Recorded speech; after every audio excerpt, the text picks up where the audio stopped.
As a country, Kenya's commitment to the environment is unwavering. We acknowledge the Sustainable Development Goals and our Agenda 2030. And we also acknowledge that these cannot be realized if we leave our environment out of the equation. The environment holds and can provide solutions to most of the challenges we face as humanity. And in this regard, Kenya has firmly anchored the environmental pillar in our country's blueprints, and that is our Kenyan Vision 2030, as well as our Big Four agenda. Kenya has commenced action to tackle the triple planetary crises, and that is the Climate Change Act and the National Climate Change Action Plans by both our national as well as our county governments. These are examples of the legislative action that we are taking as a country. My administration has also put in place policies to address biodiversity, loss, pollution, protection of our forests, and the sustainable use of our environmental resources, including our oceans. Kenya is the world's environmental capital, and we are proud to host the United Nations Environmental Programme headquarters in our country. This being the only UN headquarters in the Global South. I want to take this opportunity to assure Unep and the United Nations family that we in Kenya are committed to continuing to support UNEP's activities in Kenya.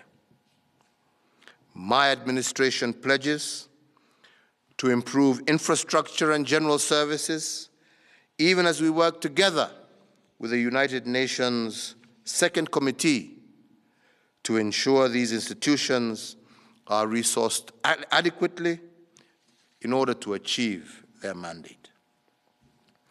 So, ladies and gentlemen, I wish to end my remarks by thanking all member states of the United Nations, the President of the current United Nations Environmental Assembly, Mr. Sveng Rotevatn, the Executive Director of UNEP, Ms. Inger Anderson, and all her staff for their commitment and determination to see UNEP succeed.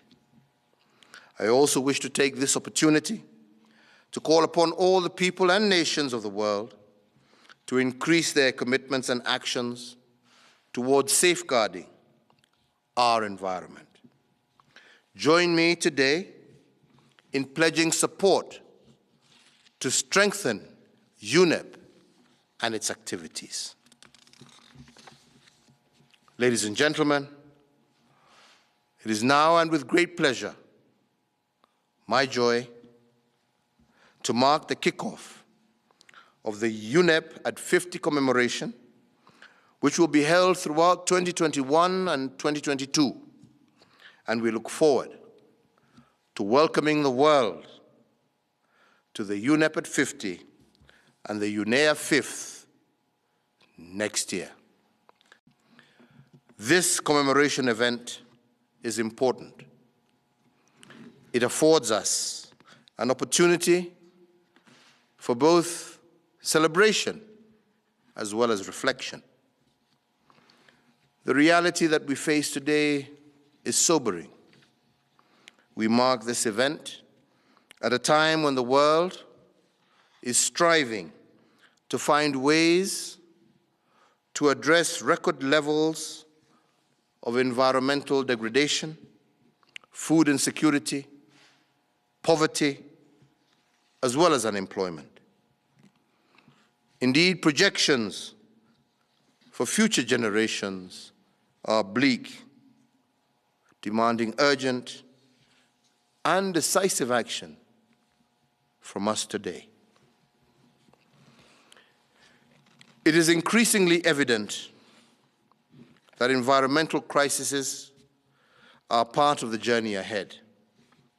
Wildfires, hurricanes, high temperature records, unprecedented winter chills, plagues of locusts, floods, and droughts have become so commonplace that they do not always make our news headlines.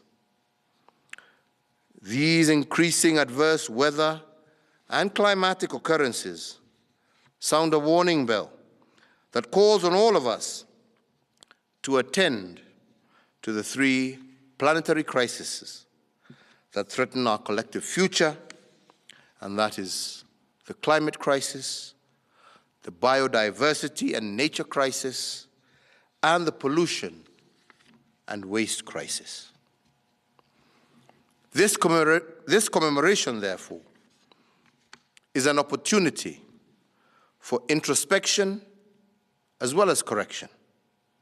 We should take transformative remedial actions, make correct financial as well as social decisions, and change course when necessary. In promoting our social and economic development agenda, we must strictly adopt the principles of sustainable development and protecting biodiversity.